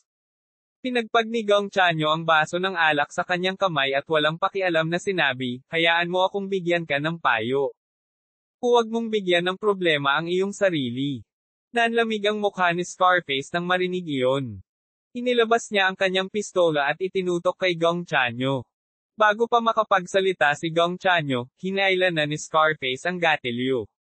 Bang! Lumipad ang bala patungo kay Gong Chanyo. Sa sandaling ito, ang bodyguard na nasa tabi niya ay mabilis na hamarang sa harap ni Gong Chanyo. Tapos, inabot niya at sinalo ang bala sa kamay niya. Nang makita ang eksenang ito, hindi napigilan ni Gong Chanyo ang pagpalakpak ng kanyang mga kamay. Pumalakpak siya at sinabing, not bad, not bad. Paano na? Nakita mo naman lahat diba? Makahuli ka pa ng bala. Ano ang dapat katakutin? Gumisi si Chiang Mang at ang iba at mukhang nanunood ng magandang palabas. Nakita naman ni Scarface na nasa tapat nila ang sitwasyon at agad na sumimangot. Kung alam mo kung ano ang mabuti para sa iyo, pagkatapos ay mawala ka kaagad. Kung hindi, huwag mo akong sisihin sa pagiging walang galang. Sigaw ni Gong Chanyo. Hindi umimik si Scarface. Tumalikod siya at bumalik sa barko. Ilang saglit lang, lumabas ang isang matandang lalaki na mukhang nasa 60s. Ang matandang ito ang pinuno nila. Isa rin siyang tunay na martial saint. Saan ka nakakita ng isa pang matandang bagay? Hindi man lang napagtanto ni Gong Chanyo ang panganib. Nasa likod ng matandang iyon ang mga kamay. Bahagyang nanginginig ang kanyang mga paa at agad na lumapag sa deck. Ads by Pop Future. Pinandilatan ni Gong Chanyo ang matanda at sinabing, "Matanda, sino ang nagsabi sa iyo na sumakay ka sa barko? Bumaba ka sa barko." Tinulyapan ng matanda si Gong Chanyo at sinabing, "Anak, mas mabuting maging magalang ka kapag nakikipag-usap sa akin." Magalang. Sa tingin ko'y nililigawan mo si kamatayan. Sumakay ka sa barko at itapon siya sa dagat. Sumpa ni Gong Chanyo. Pagkasabi noon ay pinunasan ng bodyguard na nasa tabi niya ang kanyang mga kamao at naglakad pasulong. EDF. Si Chiang Mang, na nasa tabi niya, ay hindi napigil ang sumangot ng malamig. Pinunasan ng bodyguard ang kanyang mga kamao at saka humakbang patungo sa matanda. "Matanda, ang sabi ng amo namin ay..." Bang! Bago pa matapos ang sasabihin ng bodyguard ay bahagyang nagtaas ng kamay ang matanda. Sa halos isang iglap, sumabog ang katawan ng bodyguard. Kusang lumipad ang mga piraso ng laman at dugo, at tumalsik ang sariwang dugo sa mukha ni Gong Chanyo. Si Gong Chanyo ay natigilan sa lugar. Nanginginig ang buong katawan niya sa masangsang na amoy ng dugo. Sino ang namamahala sa barkong ito? Ang matanda ay nagwalas ng kanyang mga kamay sa kanyang likuran at tumingin sa lahat. Siya. Agad na itinuro ni Chiang Mang si Gong Chanyo. Ang ekspresyon ni Gong Chanyo ay lubhang nagbago. Napalunok siya ng laway na parang may gustong sabihin, pero hindi man lang siya binigyan ng pagkakataon ni Chiang Mang at ng iba pa at tumalikod na para umalis. "Huwag! Huwag pumunta!" Nagmamadaling sigaw ni Gong Chanyo. Gumisi si Chiang Mang, "Hindi mo ba kami minamaliit? Ayusin mo ito." Pagkasabi nito, tumalikod si Chiang Mang at umalis. Ads by Pop Future. Hindi na nanatili si Zhuang Teng at ang iba pa. Sumunod sila sa likod ni Chiang Mang at tumalikod para maglakad patungo sa basement. Sa sobrang takot ni Gong Chanyo ay nabahira ng malansa na dilaw ang kanyang pondiya. Nanginginig ang kanyang mga labi habang sinasabi sa nanginginig na boses, "Huwag! Huwag pumunta! Iligtas mo ako! Alam kong mali ako! Zhuang Teng, iligtas mo ako!" Gayunpaman, walang nagbigay pansin kay Gong Chanyo. Si Gong Chanyo ay labis na natakot. Lumuhad siya sa lupa na may plop, at sinabi sa nanginginig na boses, "Huwag! Huwag mo akong patayin. Ibibigay ko sa iyo ang lahat ng pera na mayroon ako. Ibibigay ko rin sa iyo ang bangkang ito." Pagkatapos sabihin iyon, kinuha ni Gong Chanyo ang kanyang bank card at lahat ng mahahalagang bagay sa kanyang bulsa at ibinigay sa matanda. Ang matanda ay hindi tumayo sa seremonya. Inilagay niya ang lahat ng mahahalagang bagay sa kanyang bulsa at pagkatapos ay sinulyapan ng iba pang mga mangangalakal. "Sinabi ko sa iyo na huwag pumunta, ngunit hindi ka nakinig. Kasalanan mo ang lahat." Inilabas ng mga mangangalakal sa tabi niya ang pera at pinagalitan siya. "Kahit na iyon ang kaso, walang magagawa ngayon. Ibinigay na namin sa iyo ang lahat ng mahahalagang bagay sa amin. Ikaw, maaari ka bang umalis ngayon?" Tanong ni Gong Chanyo na may nanginginig na boses. Umiling ang matanda at walang pakialam na sinabi, "Walang sino man ang nakapag-iwan ng buhay sa aking mga kamay. Ang barkong ito, mawala na lang." Pagkatapos niyang magsalita, kumislap ang kamay ng matanda na may maliwanag na liwanag at ang nakakatakot na panloob na chi ay agad na natipon sa kanyang palad. Agad na namula ang mukha ni Gong Chanyo. Lumuhad siya sa lupa at desperadong sumigaw, "Huwag mo kaming patayin, nakikiusap ako sa iyo." Gayunpaman, ang matandang ito ay isang martial saint. Sa kanyang mga mata, si Gong Chanyo at ang iba pa ay parang mga langgam, hindi dapat banggitin. Ang liwanag sa kanyang kamay ay lalong lumiwanag habang ang nakakatakot na enerhiya ng chi ay natipon. "Mawala." Walang pakialam na sabi ng matanda habang dahan-daang dumidiin pasulong ang kanyang palad. Boom! Ang liwanag sa kanyang kamay ay gumulong patungo sa barko na parang kanyan. Sa sandaling ito, isang dugong pulang ilaw ang dumaan. Ikinumpas niya ang kanyang kamay at pinalipad ang liwanag.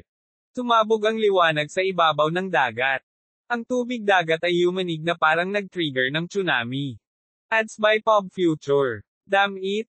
If you want to kill him, then kill him. What the hell are you doing? Destroy the ship. Are you cheap? Chiang Mang cursed. Bahagyang kumunot ang noo ng matanda at sinabi sa malalim na boses, Marshal Saint. Who are you? Ako ang iyong ama. Hindi nag-aksaya ng mga salita si Chiang Mang at sinumpa ang matanda na nakakuyom ang kamao. Nagbago ang mukha ng matanda. Hindi siya nang ahas na maging pabaya at nagmamadaling itinaas ang kanyang kamay upang salubungin ang pag-atake. Bang! Sa sandaling nagbanggaan ang dalawang panig, ang buong ibabaw ng dagat ay agad na sumabog ng 12-dosenang metro. Si Yao Ming at ang iba ay nagmamadaling gumawa ng kanilang mga galaw at isinaaktibo ang kanilang tunay na chi upang protektahan ang barko. Sa ilalim ng suntok na ito, direktang napaatras ang matanda ng 12-dosenang metro at sumabog ang kalahati ng palad niya. Bilang isang banal na katawan, natural na maliwanag ang pisikal na lakas ni Chiang Mang. Talagang hindi iyon bagay na maihahambing ng matandang ito. Nakilala mo talaga ang isang martial saint dito. Medyo malamig ang ekspresyon ng matanda. Malamig na tiningnan ni Chiang Mang ang matandang ito at sinabing, ikaw ay nagsusunog, pumatay, at nanloob araw-araw. Ngayon, ipapatupad ko ang hustisya sa ngalan ng langit at papatayin kita, matandang bastard. Bahagyang naningkit ang mga mata ng matanda, na para bang masasabi niyang pambihira si Chiang Mang. Sabay tingin kay Yao Ming at sa iba pang nasa hindi kalayuan. Natatakot ako na ang mga taong ito ay hindi ordinaryong tao, sabi ng matanda sa mahinang boses. Gayunpaman, walang takot sa kanyang mga mata. Sa halip, may bahid ng excitement. Mabuti pa, papatayin ko kayong lahat ngayon. Gumisi ang matanda. Pagkatapos, itinaas niya ang dalawang kamay at bumulong. Isang kakaibang liwanag ang lumabas sa kanyang katawan. Ang liwanag ay lumubog sa dagat na parang pilak na talon. Pagkatapos, nagsimulang gumalaw ang buong dagat. Umuungol. Sa sandaling ito, isang malaking demonyong halimaw ang bumangon mula sa dagat. Ang malaking katawan ay hinalo ang buong dagat at ang bangka ay nagsimulang yumanig ng husto. Takot na takot si Gong Chanyo at ang iba pa kaya napasigaw sila sa gulat. Si Chin Yu, na nasa pag-iisa, ay nagising din sa kilusang ito. Bahagya niyang iminulat ang kanyang mga mata at bahagyang kumunat ang noo. Anong galaw? Inilabas ni Chin Yu ang kanyang divine sense at mabilis na tinakpan ang paligid.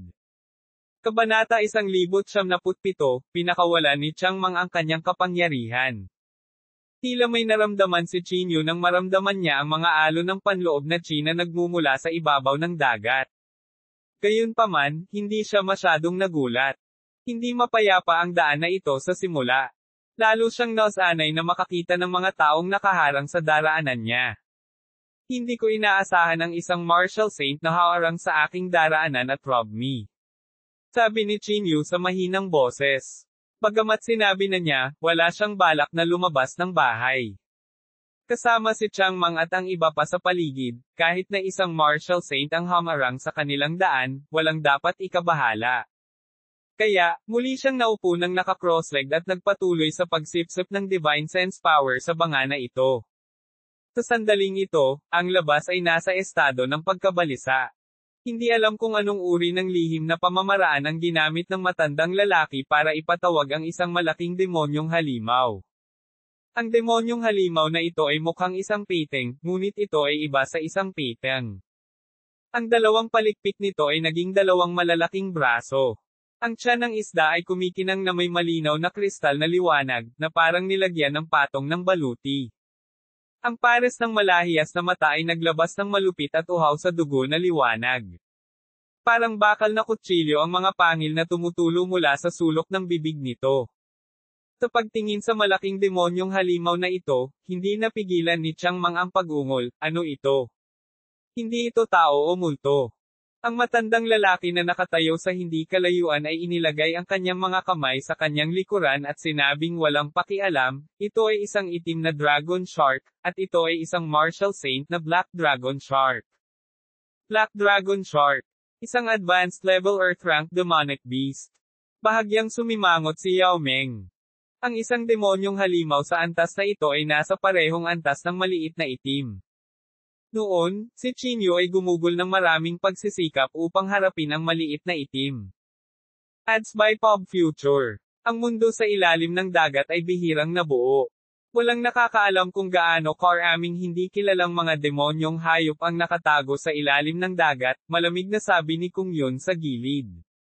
Pagkatapos, humakbang siya na parang gusto niyang lumaban sa tabi ni Chiang Mang. Gayunpaman, tinanggihan ni Chiang Mang ang kanyang mabuting hangarin. Pinagpag niya ang kanyang makapal na braso at malamig na sinabi, pumunta ka sa gilid at magsunog. Ngayong gabi, kakainin natin ang karne ng halimaw na ito. Chiang Mang, huwag mong maliitin ang Azure Dragon Shark na ito. Ang mga demonyong hayop ay mas malakas kaysa sa mga tao ng parehong antas, hindi pa banggitin na ito ay isang ranggo ng Earth na demonyong hayop, paalala ni Yao Ming sa kanya. Malamig na ngumuso si Chiang Mang, I don't care what kind of demonic beast it is. Puputukin ko ito saglit. Ang matandang nasa himpapawid ay hindi napigil ang mapangiti, ignorante na bata, mayabang at mayabang. Ngayon, ipapaalam ko sa iyo ang kapangyarihan ng Azure Dragon Shark. Dahil doon, bumulong ang matanda, na para bang nag-utos siya sa Azure Dragon Shark na ito. Sa isang iglap, ang mga braso ng Azure Dragon Shark ay nanginginig, na gumulong sa 100,000 talampakan na alon ng dagat. Mabilis na ginamit ni Yao Ming at ng iba pa ang kanilang mga spell para patatagin ang barko, na pinipigilan itong tumaob. Sinamantala ni Gong Chanyo at ng iba pa ang pagkakataong ito para gumulong sa silid. Nakahiga sila sa bintana, nanginginig habang nakatingin sa malaking demonyong halimaw sa labas sa takot. Ano ang bagay na ito? Paano magkakaroon ng ganoong halimaw sa mundo? Napalunok ng laway si Gong Chanyo, hindi na nagpakita ng anumang pagmamataas. Ang laking halimaw, si Ultraman lang ang makakatalo nito, ungol ng isang weirdo sa tabi niya. Tuldok tuldok tuldok. Sa labas, ang buong katawan ni Chiang Mang ay naglalabas ng pulang ilaw ng dugo. Ang kanyang katawan na parang bakal na tore ay lumitaw na napakaliit sa harap ng Azure Dragon Shark. Gayunpaman, ang tila maliit na katawan na ito ay naglalaman ng isang mapanirang kapangyarihan. Si Chiang Mang ay nagpakawala ng galit na dagindong at bumangon mula sa lupa. Ang kanyang katawan ay naging isang dugo, pulang ilaw at sumugod patungo sa Azure Dragon Shark. Si Chiang Mang ay ipinanganak sa isang hamak na pamilya at hindi dumaan sa anumang advanced na pag-aaral. Wala siyang anumang top-notch spells. Ang kanyang pinaasa ay ang kanyang mabangis na pisikal na katawan at ang marahas na lakas na iyon. Ads by Pop Future. Ang pulang dugong kamao ay dumating sa harap ng Azure Dragon Shark halos sa isang iglap. Mamatay ka para sa akin. Umubo ang mga asul na ugat sa mga braso ni Chiang Mang, na parang hola. Ang napakalaking kapangyarihan ay walang kapantay sa mundo, at ang nakasisilaw na pulang ilaw ay sumabog sa katawan ng Azure Dragon Shark. Boom! Sa suntok na ito, ang katawan ng Azure Dragon Shark ay biglang yumanig ng malakas, at pagkatapos ay nahulog ito sa dagat ng malakas, na nagpapataas ng malalaking alon. Si Yao Ming at ang iba ay hindi napigil ang mapapanganga, puno ng pagtataka ang kanilang mga mukha. Masyadong nakakatakot ang lakas ng suntok na ito. Ang batang ito, ay talagang tigre. Kahit si Kung Yun ay hindi napigil ang mapabuntong hininga. Ang reputasyon ng banal na katawan ay talagang karapat-dapat, sabi ni Yao Ming sa mahinang boses. Ang pisikal na lakas lamang ni Chiang Mang ay malamang na hindi mas mahina kaysa kay Jin Yu. Bahagyang nagulat din ang matanda. Gumuso siya at sinabing, may kakayahan siya. Sa sumunod na segundo, biglang sumabog ang Azure Dragon Shark mula sa ilalim ng dagat. Dalawang malalaking braso ang mabangis na humawak kay Chiang Mang. F***CQ. Si Chiang Mang ay hindi gumamit ng masyadong maraming galaw at itinaas ang kanyang kamay para manuntok. Ang kanyang kamao na kasing laki ng Casserole ay hindi katumbas ng halagang banggitin sa harap ng malaking palad ng asul na Dragon Shark. Ngunit ang maliit na kamao na ito ang direktang nagpa-atres sa braso ng Blue Dragon Shark ng ilang degree. Mamatay ka para sa akin. Paulit-ulit na umuungal ang bibig ni Chiang Mang. Natapakan ng kanyang mga paa ang pulang ilaw at muling sumulpot sa Blue Dragon Shark. Talagang binalak ni Chiang Mang na labanan ang Azure Dragon Shark na ito sa malapitang labanan. Ads by Pop Future. Tumalon siya sa ulo ng Azure Dragon Shark, naikuyom ang kanyang kamao, at umindayog. Ilang saglit, walang humpay na umalangaw-ngaw ang mga tunog ng kalabog, na naging dahilan ng pagsigaw ng lahat sa alarma. Walang umasa na talagang napakalakas ni Chiang Mang. Pagkatapos ng ilang suntok, tila galit na galit ang Azure Dragon Shark. Ang buong katawan nito ay nagbuga ng nakakasilaw na liwanag, at ang mga matutulis na spike ay lumitaw sa katawan nito. Masyadong mabilis ang mga spike, at kahit si Chiang Mang ay walang oras na mag-react. Ang kanyang katawan ay agad na tinusok ng mga spike, at bumulwak ang dugo. F***CQ. Galit na nagmura si Chiang Mang. Hinampis niya ang kanyang palad sa ulo ng Azure Dragon Shark, at biglang sumabog ang kanyang katawan. Tinamantala ng Azure Dragon Shark ang pagkakataon. Ibinuko nito ang dagwang bibig at nilunok si Chiang Mang. Chiang Mang. Nang makita ito, nagbago ang mga mukha ni Kung Yun at ng iba pa. Hahaha. Mula sa loob, hindi nila napigil ang humagalpak sa tawa. You're laughing your ass off. Gayunpaman, bago pa siya makatawa ng 2 beses, narinig niya ang bastos na pang-aabuso ni Chiang Mang.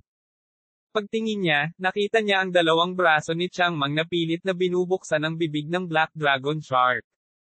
Paano ito posible? Hindi maiwasang magbago ang ekspresyon ng matanda nang makita niya ito.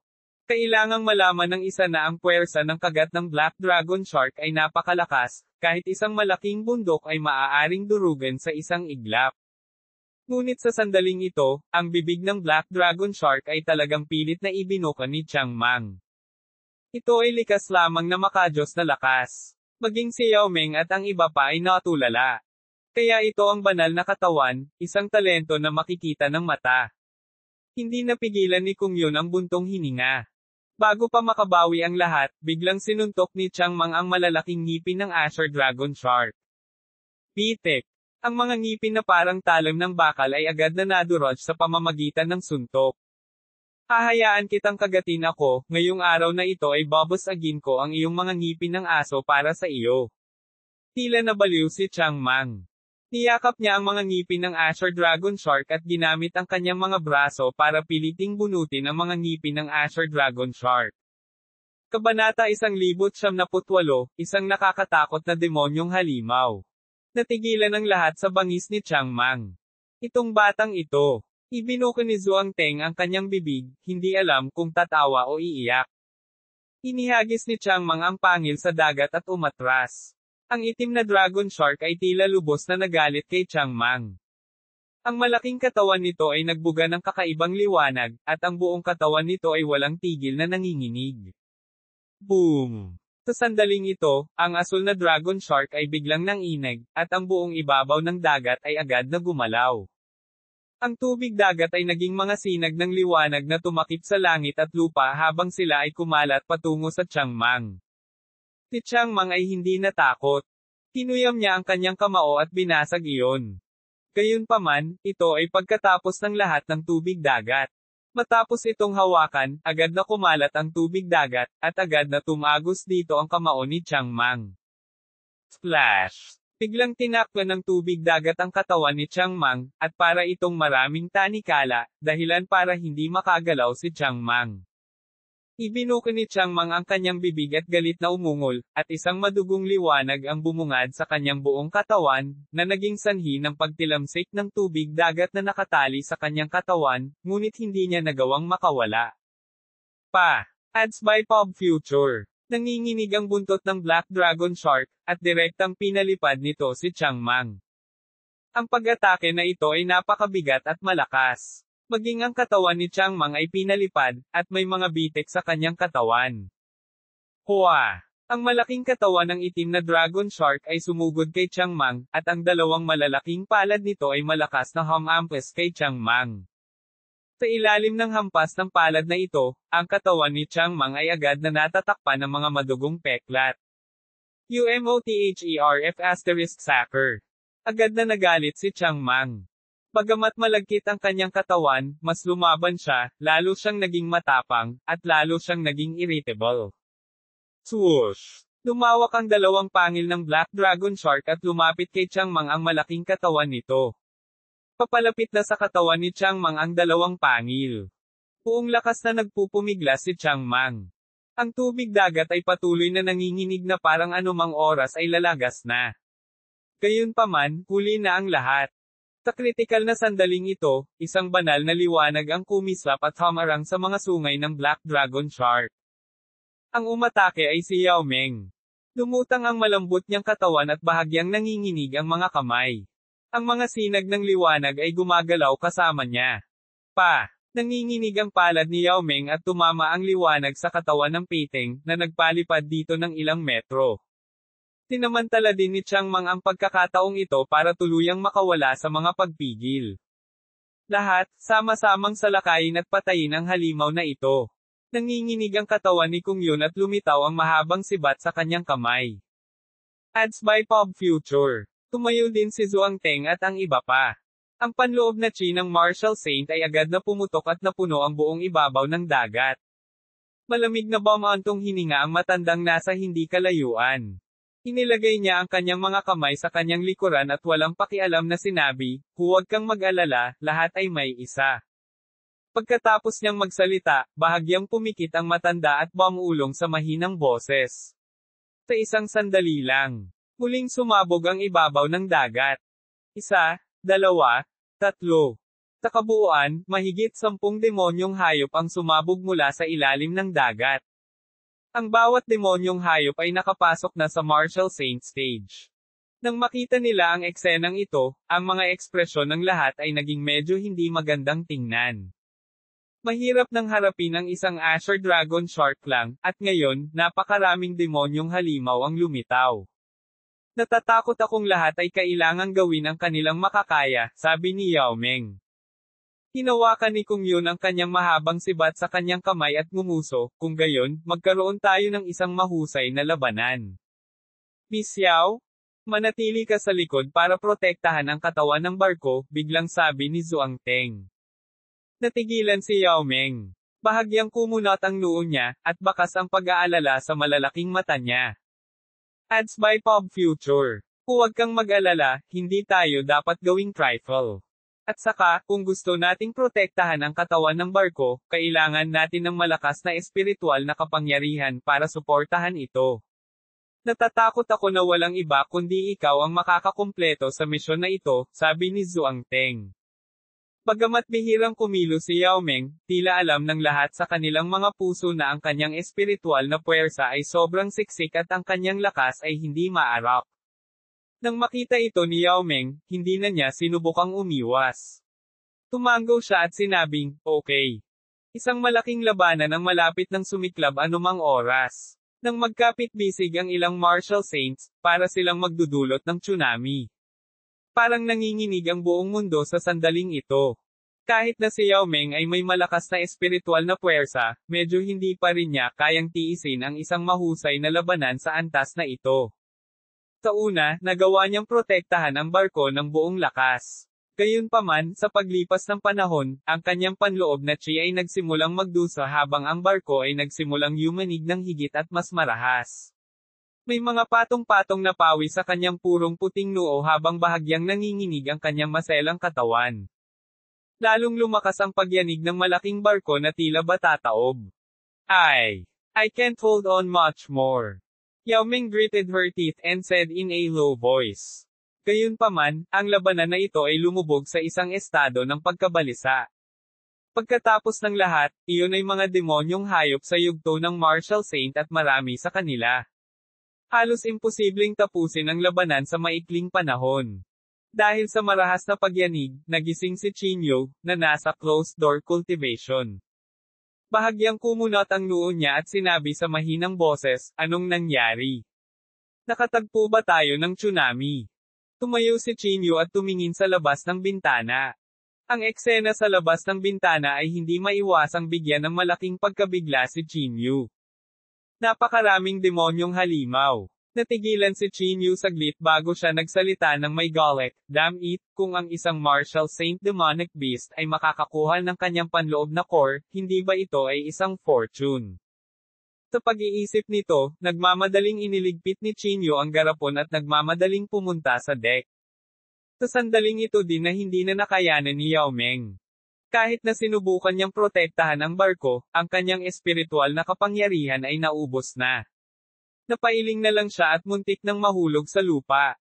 Sumipol ang mga alon at agad na napabalikwas ang barko.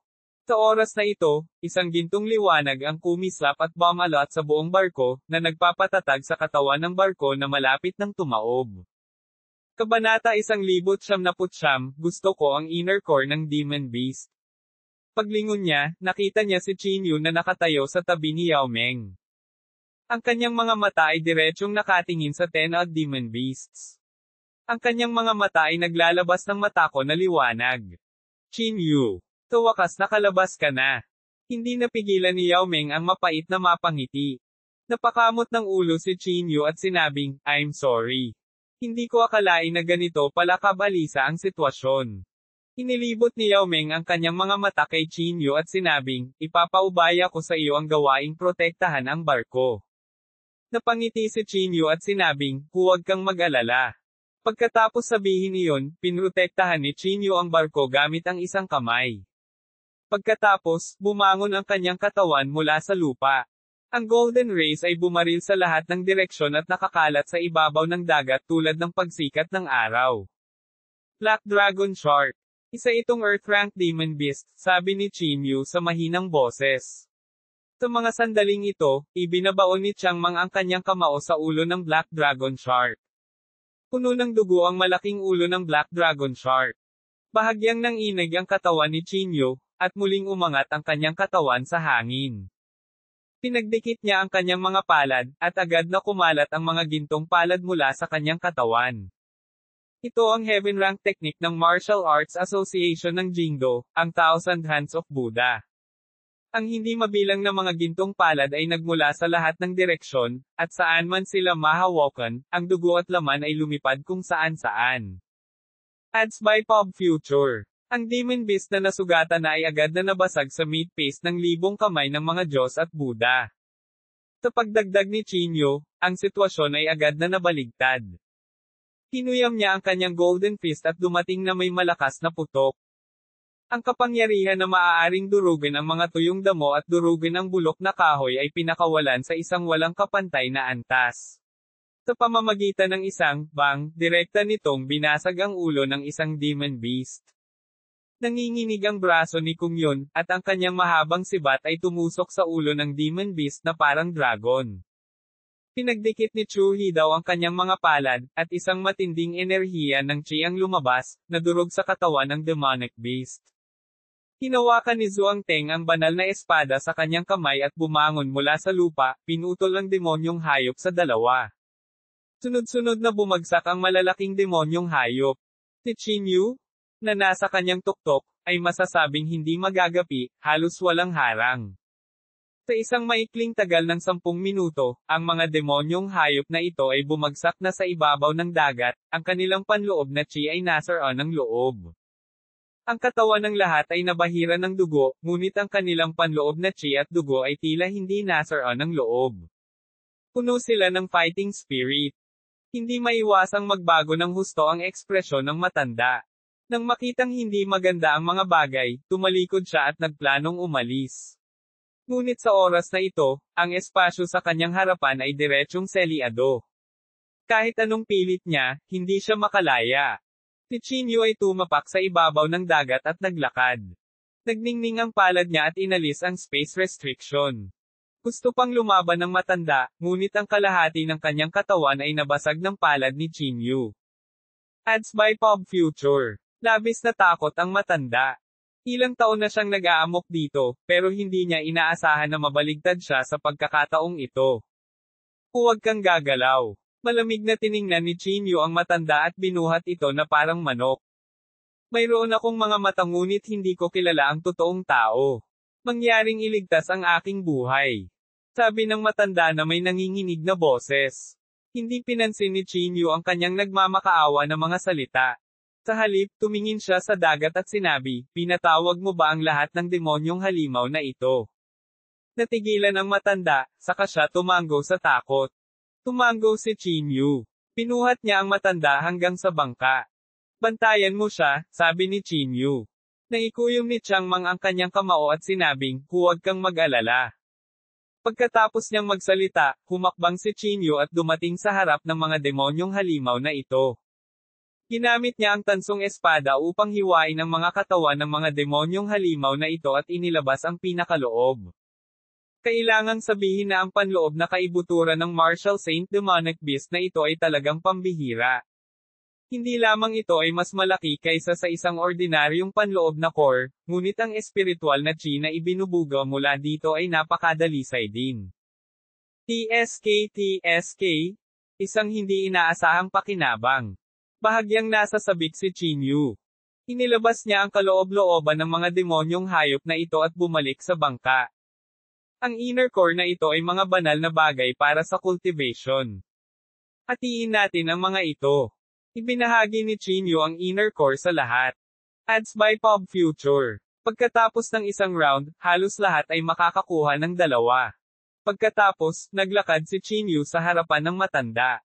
Magtatanong ako sa iyo ng ilang mga katanungan. Mas mabuting sumagot ka ng totoo. Umupo si Chinyu sa harap niya at sinabi. Paulit-ulit na tumango ang matanda at sinabing, huwag kang mag-alala, talagang sasabihin ko sa iyo ang lahat ng nalalaman ko.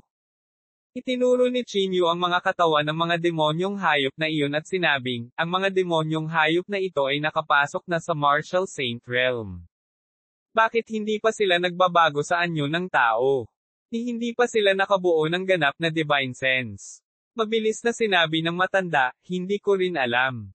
Ang mga hayop na ito ay ipinanganak lahat sa ilalim ng dagat. Marahil, mababa ang kanilang IQ. Si Chinyu ay walang pakialam dito. Nagpatuloy siya sa pagtatanong, anong paraan ang ginamit mo para ipatawag ang mga demon beast na ito? Ito ang sekretong pamamaraan ng ating pamilya, nauutol na sabi ng matanda. Secret technique, tumaas ang kilay ni Chinyu. Mukhang alam din ni Hiteng ang ganitong uri ng pamamaraan. Ituro mo sa akin ang lihim na pamamaraan na ito, walang pakialam na sabi ni Chinyu. Bahagyang nahihiyang sinabi ng matanda, hindi maituturo ang teknik na ito dahil sa restriction ng bloodline. Tanging mga may bloodline ng pamilya natin ang makakapag-aral ng teknik na ito. Nang marinig ito, agad na kumunat ang noo ni Chinyu.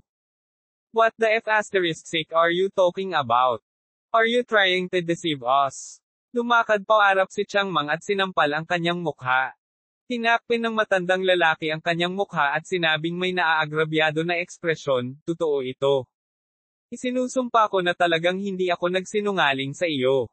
Hindi mapigilan ni Chinyu na bahagyang sumimangot. Tila hindi niya ito kayang patayin sa ngayon. Matanda, kailangan kong tulungan mo ako sa isang bagay, sabi ni Chinyu. Nagmamadaling tumango ang matanda at sinabing, huwag kang magsabi ng isang pabor lang, kaya kong gawin ang 10 pabor. Bahagyang tumango si Chinyu at sinabing, kailangan kitang tulungan akong mangalap ng mga demonyong hayop.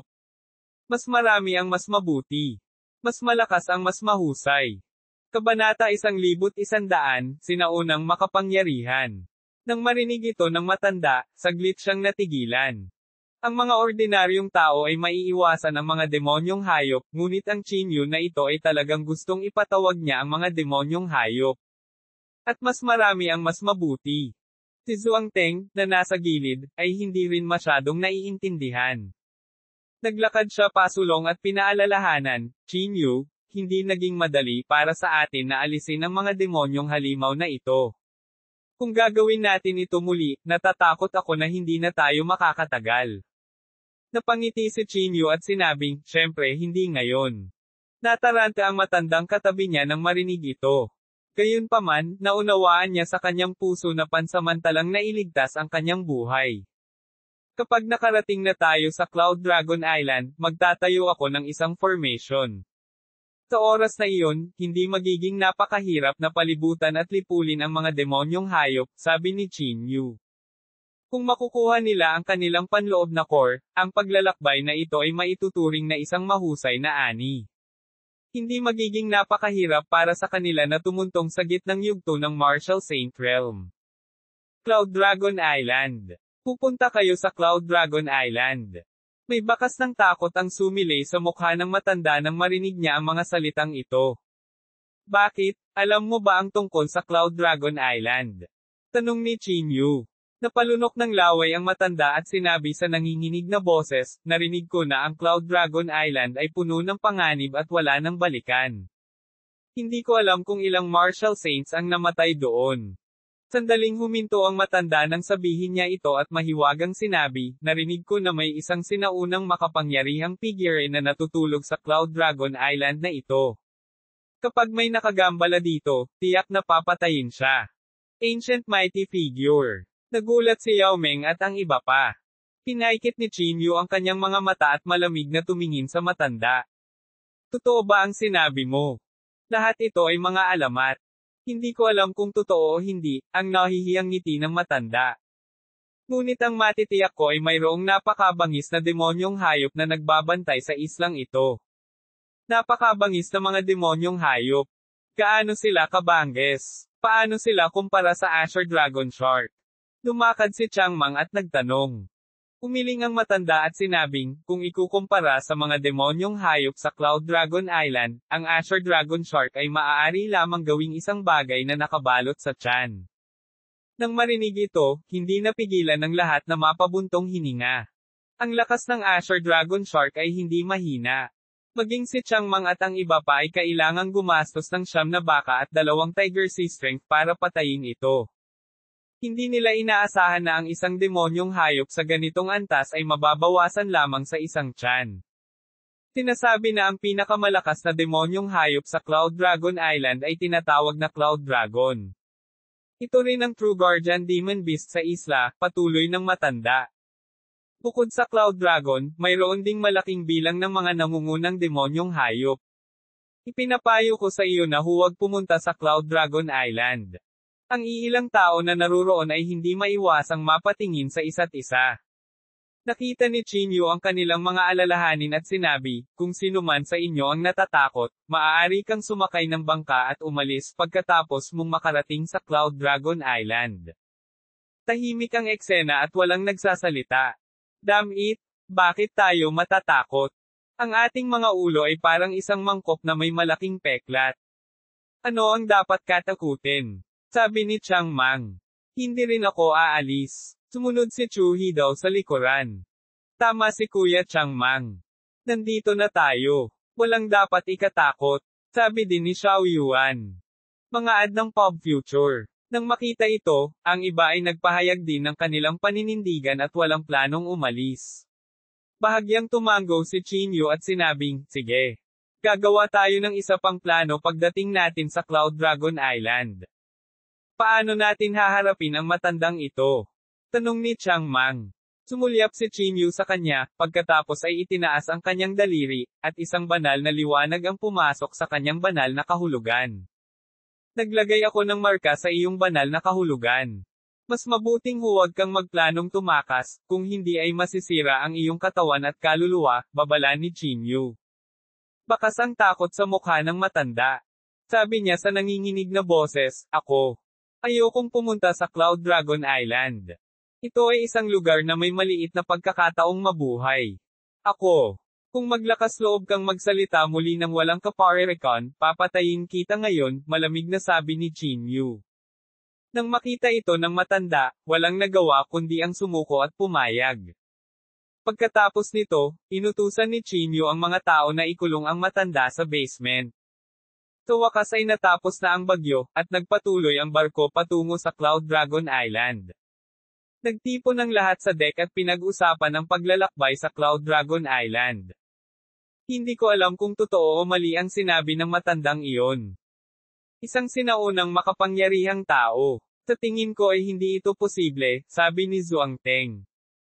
Walang imposible dito. Umiling si Chinyu. Ang mundo ay umiral ng napakaraming taon, kaya hindi katakataka na magkaroon ito ng isang makapangyarihang figure. Higit pa, sinabi rin ng matandang iyon na isa itong sealed Almighty Realm. Ibig sabihin, ang makapangyarihang kaharian na iyon ay nasealed na sa loob ng maraming taon at naghihintay na lamang ng pagbubukas ng Holy Region. Mga ad ng Pop Future. Ang lahat ng ito ay nagtutugma sa sinabi ni Yao Meng. Tama si Chinyu. Hindi katakataka na ito ay isang Almighty Realm. Sabi ni Yao Meng. Palaging may mas magaling sa atin. Hindi napigilan ni Chu Heng na mapabuntong hininga. Kakapasok lang nila sa Marshall Saint stage.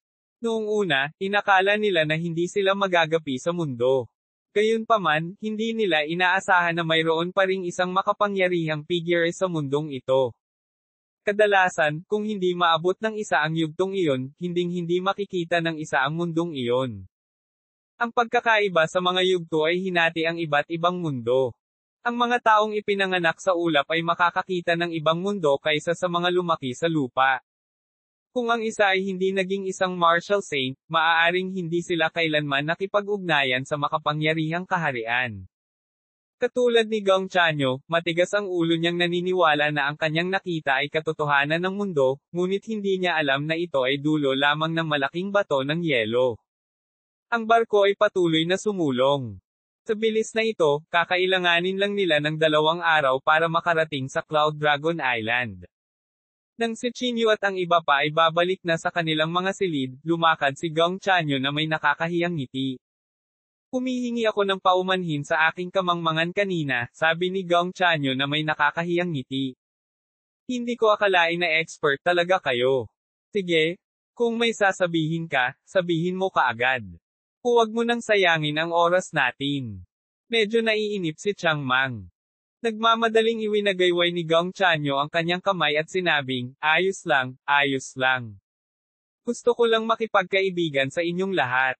Nakapaghanda na ako ng mga kwarto para sa inyong lahat. Talagang hindi nararapat na manatili kayong lahat sa basement ng mas maaga. Masyadong tamad si Chinyu na makipagtalo sa napakaliit na figure. Bahagya siyang tumango at sumunod kay Gong Chanyo sa silid. Sa pagkakataong ito, ibinigay ni Gong Chanyo ang pinakamagandang silid kay Chinyu at sa iba pa. Pagkatapos bumalik sa silid, inilabas ni Chinyu ang inner core na kakakuha lang niya. Ang 2 inner core na ito ay kasing laki ng kamao, at naglalabas sila ng mahinang liwanag.